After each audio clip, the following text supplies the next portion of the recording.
Welcome to another episode of The Brand Called You, a podcast and podcast show that brings you leadership lessons, knowledge, experience, and wisdom from thousands of successful individuals from around the world. I'm your host, Ashutosh Garg, and today I am delighted to welcome a very accomplished and well respected leader from the world of wildlife conservation from London, UK, Mr. Will Travers, OBE. Will, welcome to the show. Well, Ashutosh, I'm very honored to be on your show, one of the most successful in the world. So Thank you. thank you for inviting me. Thank you for speaking to me. Will is the executive president and co-founder of the Born Free Foundation. He's a board member of Born Free USA and is president of the Species Survival Network, an international coalition of more than 100 organizations committed to promotion, enhancement, and strict enforcement of CITES, which is Convention on the International Trade in Endangered Species of Wild Fauna and Flora. So, Will, before we talk about the Born Free Foundation, you grew up in an environment of wildlife conservation. What were some early experiences that shaped your passion for wildlife protection? Well, I had an unusual start in this, and I have been working in this area for a long time now, 41 years. But I started very young because my mother and father were the actors Bill Travers and Virginia McKenna. My father passed away 30 years ago, but my mum, who's 93 and a half, Hmm. is still going strong. And they were the actors in a film called Born Free, Yes. which was shown very successfully all around the world, and possibly some of your audience will be familiar with the film. Hmm. That was made. We went as a family to Kenya in 1964 and stayed there for nearly a year while the film was shot. And then it was released in 1966. It was a royal premiere. Hmm. Her Majesty the Queen, Her late Majesty, attended the royal premiere. And I have to say, it was when there was usually just one royal premiere a year. Now there seem to be royal premieres all over the place. Hmm.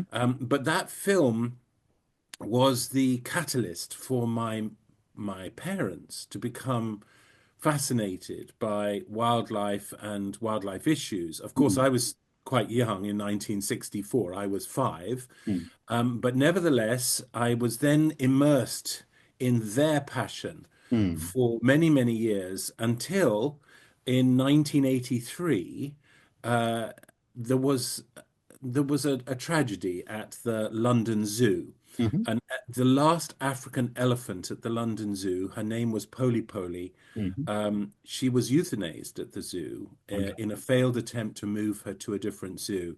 Hmm. And we knew that elephant as a family. My mum and dad had worked with her in a film. We were very familiar with her. And we were deeply distressed Hmm. that she had died in this way, alone Hmm. in the London Zoo. And so we asked the question, what is going on Hmm. in our zoos? And that was our starting point for the charity. So 1984, Hmm. we launched as an organization called Zoo Check, but within a few years we changed our name and broadened our remit to the Born Free Foundation because we're quite strongly of the opinion that animals do not belong in captivity Yeah. if we can possibly avoid it, and Hmm. sometimes it's unavoidable, Hmm. but that we should be conserving wildlife in the wild. And therefore, we needed a broader remit that Hmm. allowed us not only to be critical of captivity, Hmm. but to be positive about work in the field to try and protect wildlife in its natural habitat, the habitat itself, and of course, to work with local communities who share Hmm. that habitat and those natural resources with wild animals. Hmm. Wow. So let's talk about the foundation now. Um, what was the motivation to found or start the Born Free Foundation, and how has the mission evolved over the years? Yes, well, in terms of our motivation, it really is focused on to a significant degree on individual animals. Mm. So if you think, perhaps again, your listeners may be aware of this, that the story of Born Free was about a lioness called Elsa. Mhm. And then that elephant that I mentioned in the London Zoo, Poly Poly, another individual. And so we were very focused on what captivity and what conservation means for individual animals. Mm. We don't subscribe to the notion that animals are just numbers Mm. any more than we want to be regarded Correct. as numbers. We are individuals with our own personalities, with our own likes and dislikes, and we want to be treated as individuals. Right. And while it's not quite the same, in many respects, animals share a lot of those characteristics. And in fact, the more research that's done Mm. by people like, Dame Jane Goodall and Baruti Galdikas and all sorts of people, Cynthia Moss, who's studied elephants, Dr. Winnie Kiru, the more we study, the more we understand how similar other species are to humans and not how separate they are. So we started with that individual focus, but now we focus on four pillars. Mm. The first is the captivity issue and the Mm. welfare of individual animals. And we have a sanctuary in Ethiopia, the only wildlife rescue center in Ethiopia. We have two sanctuaries in South Africa, and Mm. we support sanctuaries in Europe and, in fact, in India as well, in Banagata, and in the USA. Mm. So that's important. Then we have our conservation work, and our conservation work covers a number of landscapes, Mm. Kenya, Cameroon, and India being Mm. the primary landscapes. Mm. We then do bring the community component Mhm. into our work. That's our third pillar. Mm. And we are able, through our efforts, to support communities so that they can live harmoniously with wildlife. And often that is residual knowledge, that often that is part of their culture anyway. But the modern world is intent on disrupting Mm. that relationship. Mm. And so our efforts are to try and harmonize that relationship and allow coexistence to occur. And then our final platform is around policy. Mhm. And you've already mentioned in the introduction our work to do with the Convention on the International Trade in Endangered Species of Wild Fauna and Flora.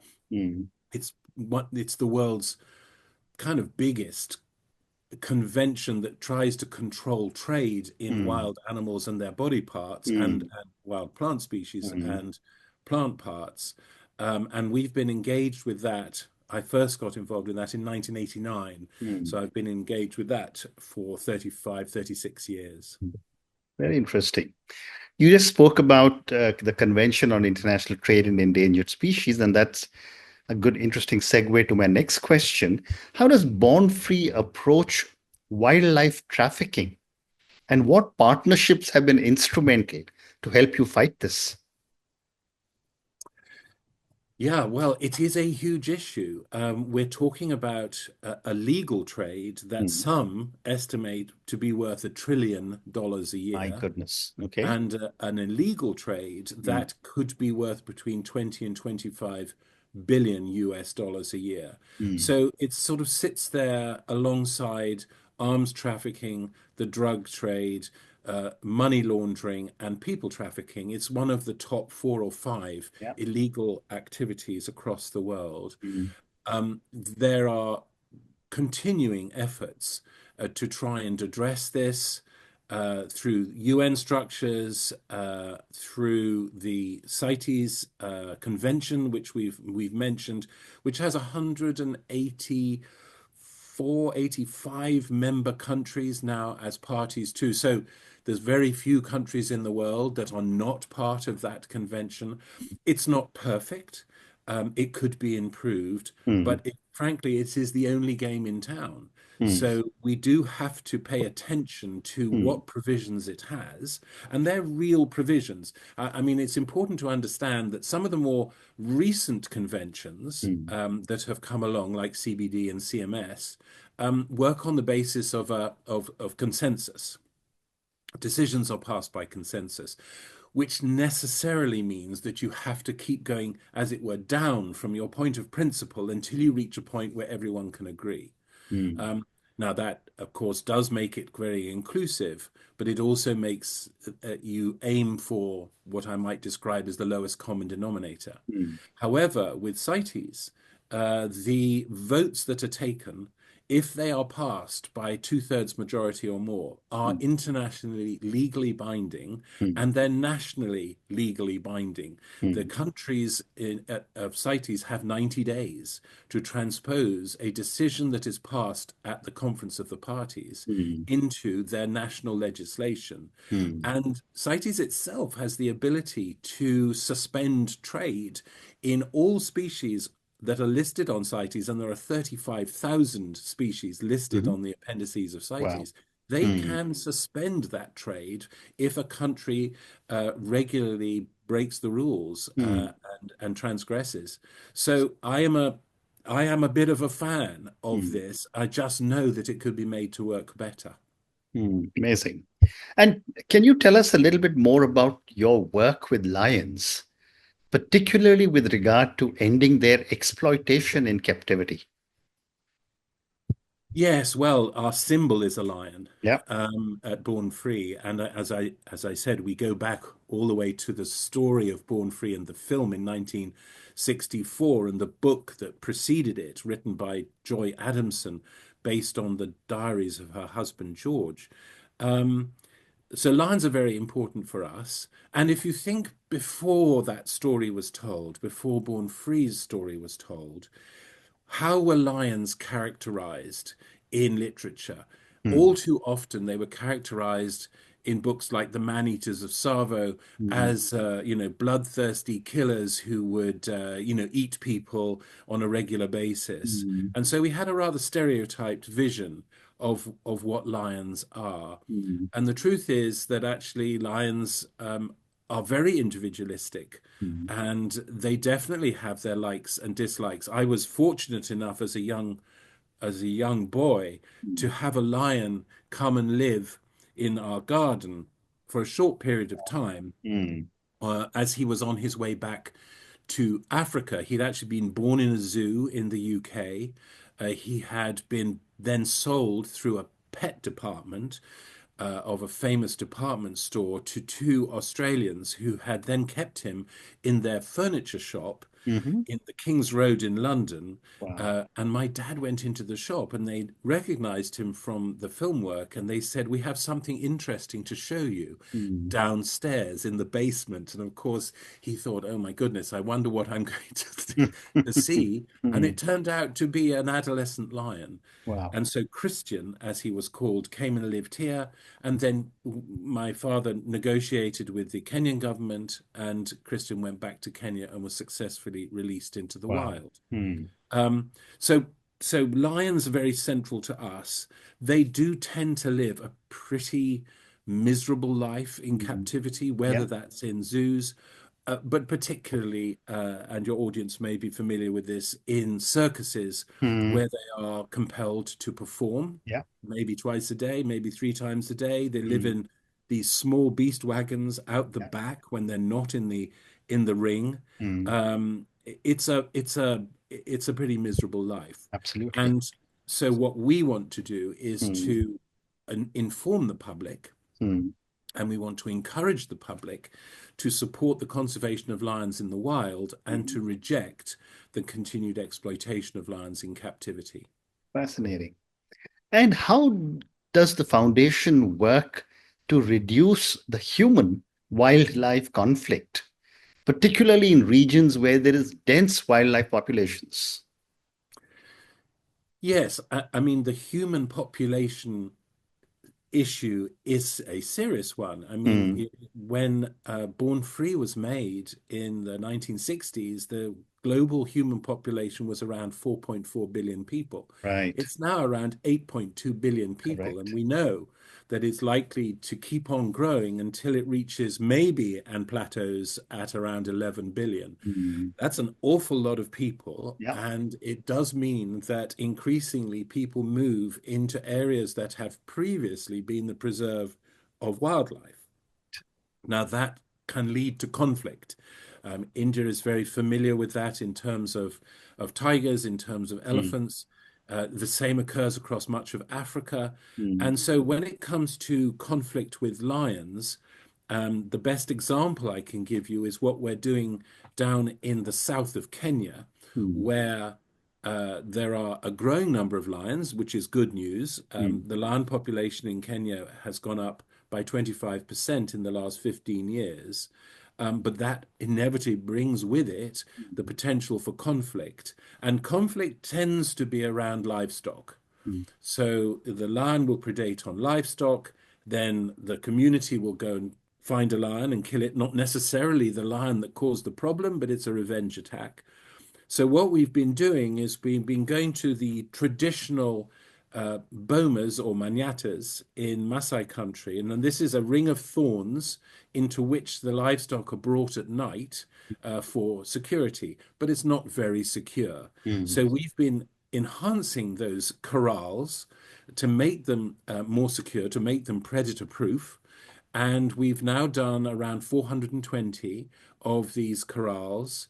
The level of livestock predation at night in those corrals has fallen to like 1%. mm, So it is really effective. It's mm, quite cost effective as well. In order to do one of these corrals, it's around $2,500 US to do, and the community contribute a mm, quarter of the cost.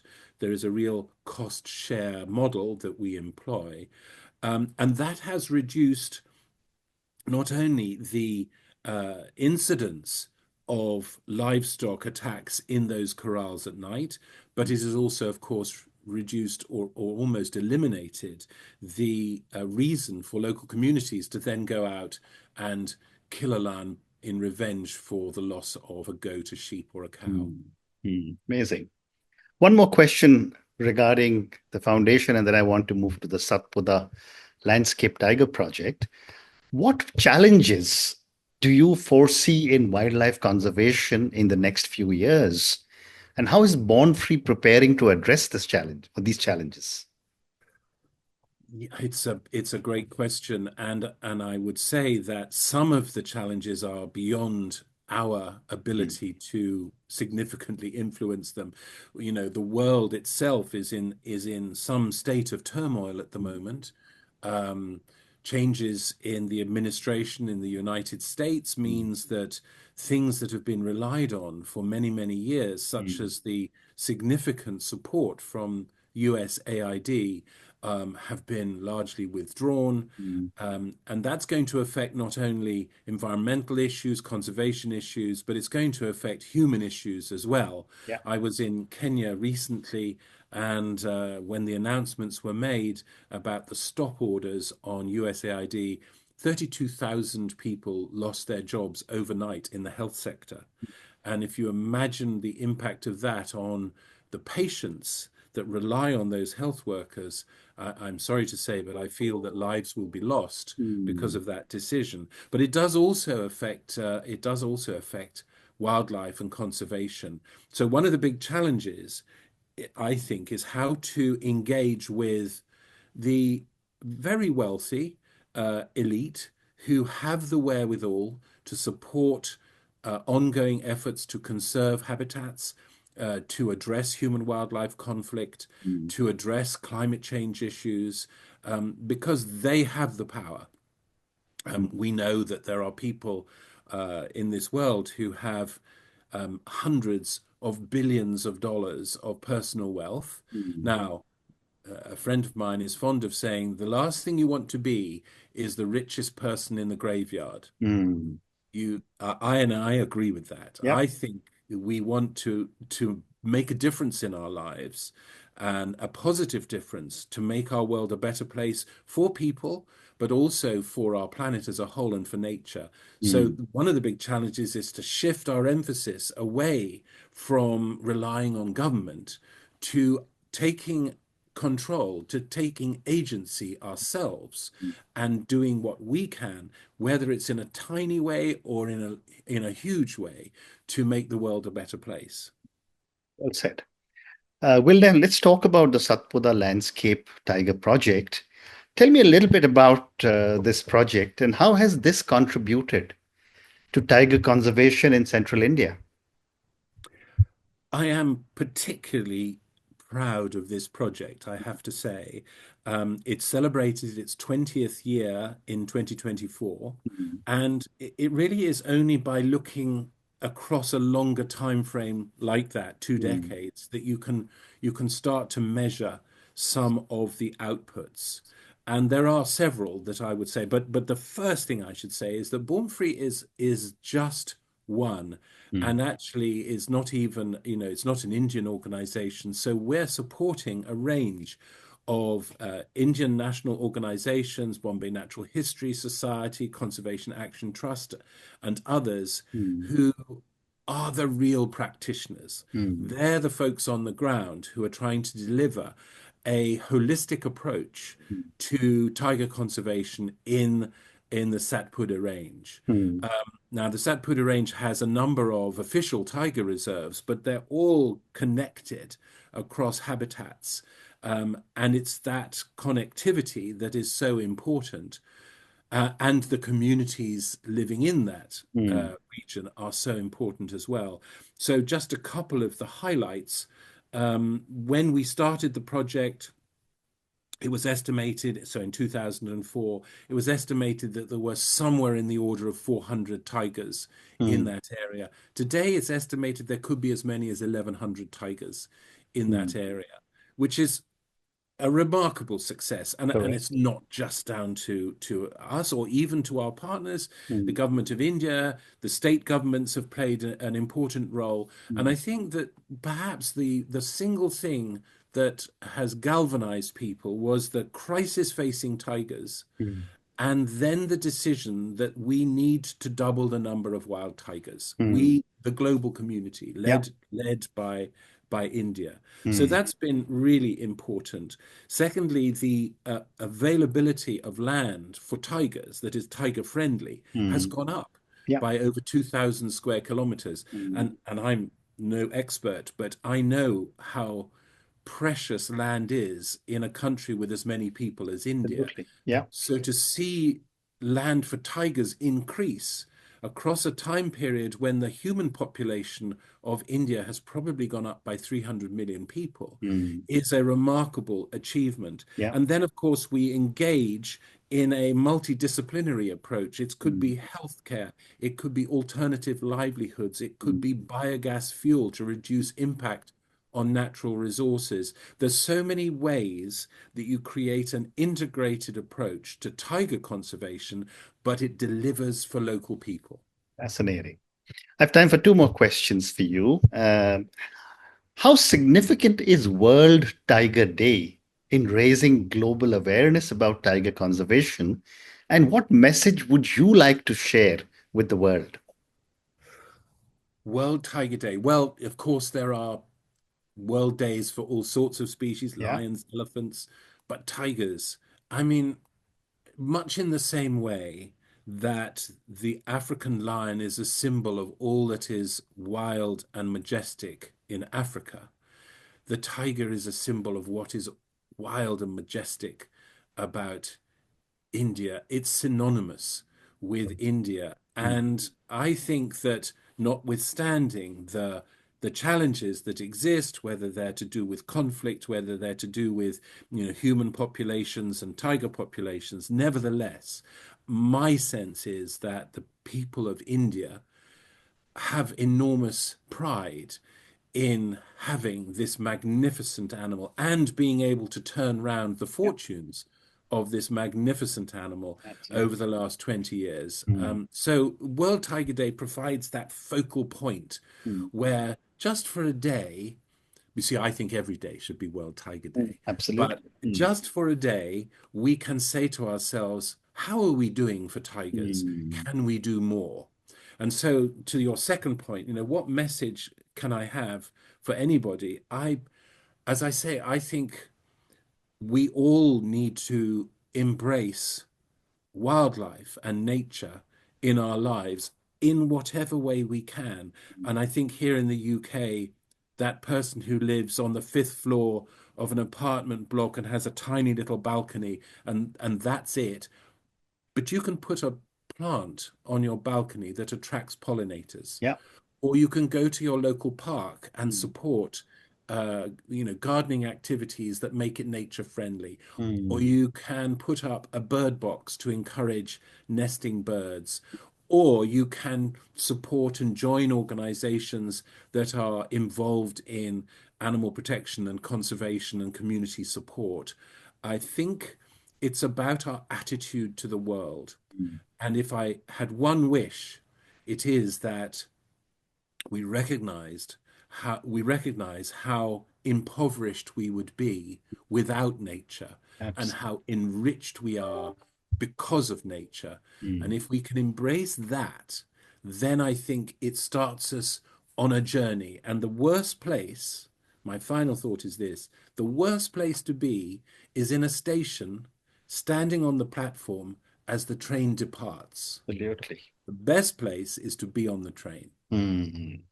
Very well said. And on that note, Will, and your powerful message, which is that, let us all be there to support conservation of nature, conservation of animals, because without them, I think the world will be very, very poor. Thank you so much for speaking to me about the film your parents were in, which was Born Free. I've seen the film. Thank you for speaking to me about the Born Free Foundation and the amazing work that you're doing. We covered some interesting uh, points in our conversation about wildlife trafficking. I had no idea that it was such a large amount of money, which could be, you said, almost $1 trillion. Thank you for talking to me with such amazing passion about lions. Clearly, you are very passionate about lions. Thank you also for speaking to me about the human and wildlife conflict and what's happening in the world. And finally, about the World Tiger Day and the Satpuda Landscape Tiger Project. Thank you for everything that you're doing for wildlife conservation. And thank you for speaking to me. Good luck. Actually, Tosh, it's been an absolute pleasure. Thank you. Thank you. Thank you for listening to the Brand Called You videocast and podcast, a platform that brings you knowledge, experience, and wisdom of hundreds of successful individuals from around the world. Do visit our website www.tbcy.in to watch and listen to the stories of many more individuals. You can also follow us on YouTube, Facebook, Instagram, and Twitter. Just search for the Brand Called You.